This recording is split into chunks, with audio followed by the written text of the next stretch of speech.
that out, and then we'll see what happens. Then you got the Browns. So this was fascinating because I was told Kevin Stefanski's plan for his 4 quarterbacks and OTAs and minicamp was to try to get a lot of different guys, different touches in different situations, and they all really answered the bell, including Sanders, who showed the ability to put the ball in some tight windows.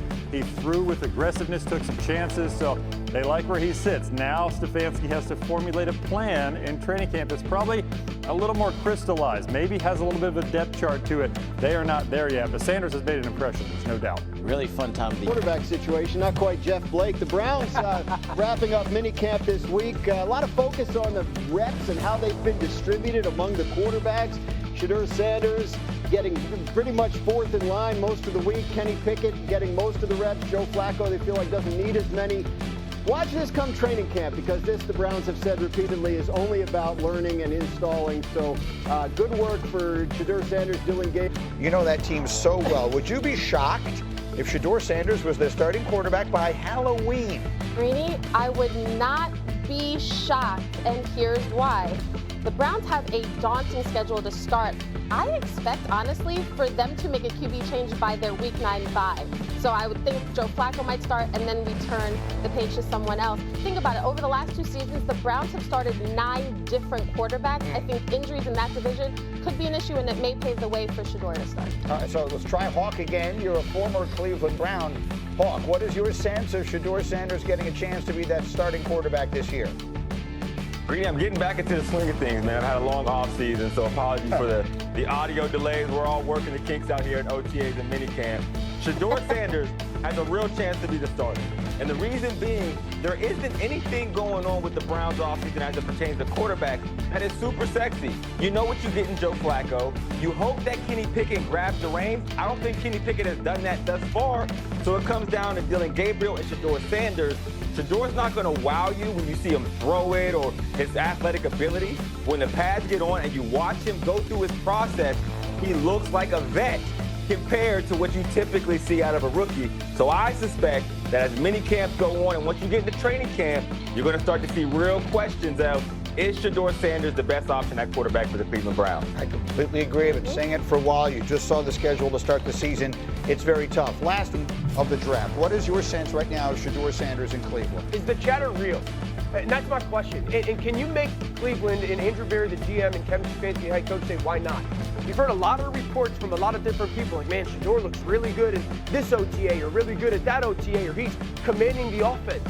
And now you're going into minicamp. Can Shedeur continue that positive chatter, if it's real, and get that organization to sit back and say, you know what, why not start him? Why not see what he has this year? Because either you figure out who your starter is moving forward, or you weaponize those 2 first-round picks in Cleveland for the 26th draft. Well, so look, I agree with you. You have to figure out if you don't have your quarterback of the future on the roster this season, which means that even if Joe Flacco starts the year, unless they stun the world and are winning a lot of games, you've got to make sure you know what you have in Dylan Gabriel, who you drafted, and Shedeur Sanders, and maybe to some degree Kenny Pickett. That has to be the plan in Cleveland, right? The league spoke when he wasn't taken in the first round, but I don't think anybody expected him to go in the 5th round. That felt very personal to Shedeur. That said, I'm told that he came into mini camps, and I spoke to people this weekend, and was as good a young 3rd-day pick you could imagine in how he handled himself. Now, you're asking him to find a way to not only get on this roster, which he will, but to then be able to get reps in training camp and then win the job. That's asking a lot. However, you're asking a quarterback room that doesn't have that. There is no Jared Goff or Matthew Stafford in there. It is wide open if you're thinking the best man can win. He might have the most skills. It's just really hard as a day 3 pick to do that in June. He's going to have to do it in August. You know, and listen, I'm wrong so often that I'm allowed to point out when I was right. The week after the draft, I said, just watch. The stories coming out of there are going to be, oh, Browns pleasantly surprised with what they see from Shedeur. They have every reason in the world to want this to work. He has a 5 next to his name as a 5th-round pick, but he was at worst a 2nd-round talent. There's every reason in the world where they could come out of this looking like the same geniuses that San Francisco looks like for taking Brock Purdy, where they did. There's nothing but upside for Cleveland in this. Absolutely. And listen, if I'm the Cleveland Browns, I know what Joe Flacco is. Right. I pretty much know what Kenny Pickett is. He's been on like 3 teams in 3 years. I need to know what these other guys are. But he was drafted behind Dylan Gabriel for a reason by the organization. So listen, he's got to be methodical in trying to get up, trying to get up there and earn some playing time with the Cleveland Browns. I think June does matter. I know it's August, he has to go do it. But again, the chatter, at least a lot of the reports are that it's this. So can he do it in a mini camp when probably going to get more veterans in this situation, probably have more opportunities to maybe run the number 2 offense versus the number 1 defense? So all you're trying to do is get yourself into that setting where you force the conversation to be had around a table like this, being like, hey, how do we want to change the way we were going to go about this in August? Do we want to give him more reps in a preseason game 1 with our starters? I've been waiting for several weeks now to get you back in here so I can ask you this question. There are some quarterbacks who they have these talents that just jump off the page, right? If he's got a cannon for an arm or if he can run like Lamar Jackson or whatever, I can see where that would be easy to identify in any setting. Yes. Shedeur Sanders' superpowers are the opposite of that, right? They're all the things that actually make quarterbacks good. They're processing and reading the defense and all that. I'm asking you, my quarterback, does that stuff become obvious in scenarios? Fast. They'll see that fast? Fast. Then he's going to look great quickly. And let me say this. If this offense is going under Kevin Stefanski, at least rumors to what it was a couple years ago, he's perfect for it. Because he's perfect for the under center, play action, control the line of scrimmage, see the defense, get from 1 to 2 to 3 quickly, or 1 to 2 to 3, he's got to do it more quickly. But he's custom made for that. But the way that he thinks and the way that he can see something on the board, take it to a walkthrough, and then bring it to a practice, that's how you win. I also think the things that affected his draft stock, which might have been the fact he's never played for a head coach other than his father, the fact that he didn't have an agent, the fact that he didn't do any of the pre-draft workouts or attend the combine in a way where he's going to compete, none of that matters now.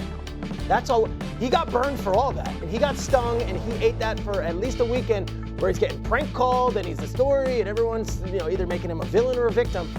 It's all done now. You are an NFL player. It's all upside. None of that stuff matters. Finish it up, D-Wood. No, that's the thing. That's the thing for me. The stuff you talk, we've been talking about all the draft and pre-draft, but the superpowers that he has from the neck up, to me, that will help him get on the field faster than anything else will. He has to force that organization to play him because he's so impressive. And it will start this week, and then it will start for them to say, let's give him reps versus our number 1 defense in training camp and see how he does. I totally understand why you say that, because he's a 5th-round pick, but the circumstances in his case are so unique, I actually think they should want it to. Oh, I've been very adamant. If I was Cleveland, Dylan Gabriel, Shedeur Sanders would be my starting quarterback. One or the other. Day one. Yeah, Day one. Maybe day one, and if not, then pretty soon. Yes. Let Flacco, get beat up a little bit early by that schedule. No disrespect, Joe. And then we'll see what winds up happening. Thunder.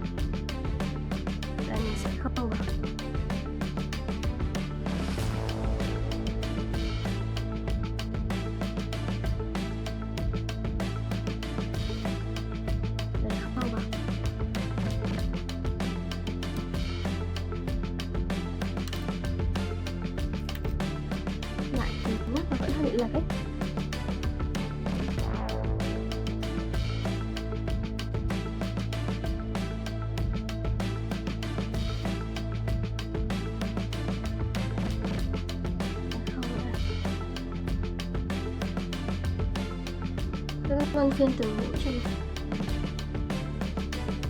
Tiếp nha mọi người.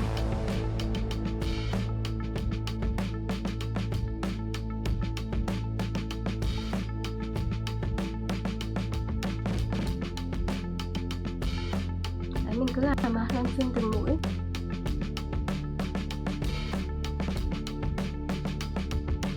Tiếp tục.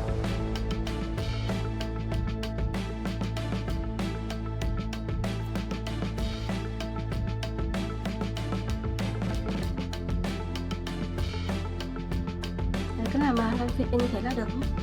Tiếp vào.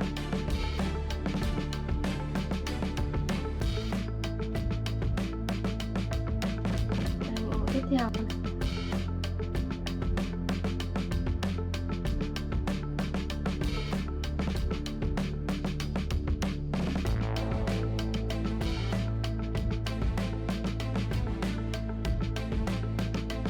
Cứ làm luân phiên từng chút.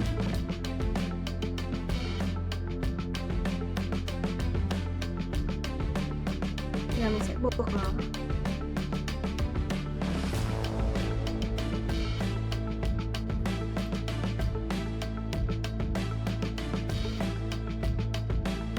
Mình sẽ buộc nó.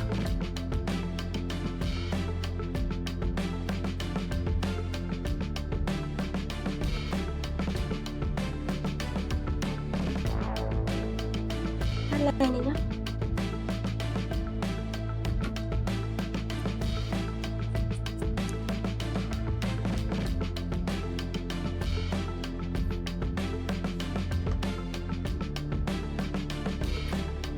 Rồi, bây giờ sẽ gài cái phần len thừa này xuống. Gài xuống.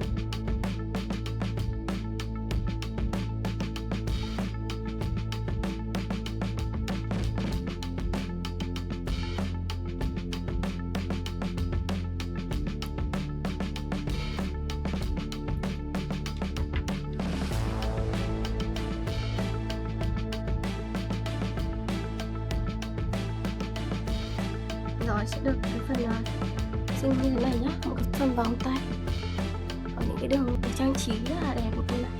Giờ sẽ là phần tiếp theo, mình sử dụng sang cái len trắng này nhá. Giờ sẽ mắc một cái hình tròn.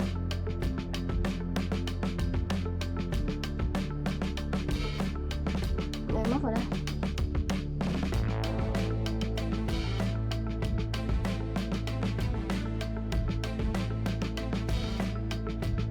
Tiếp tục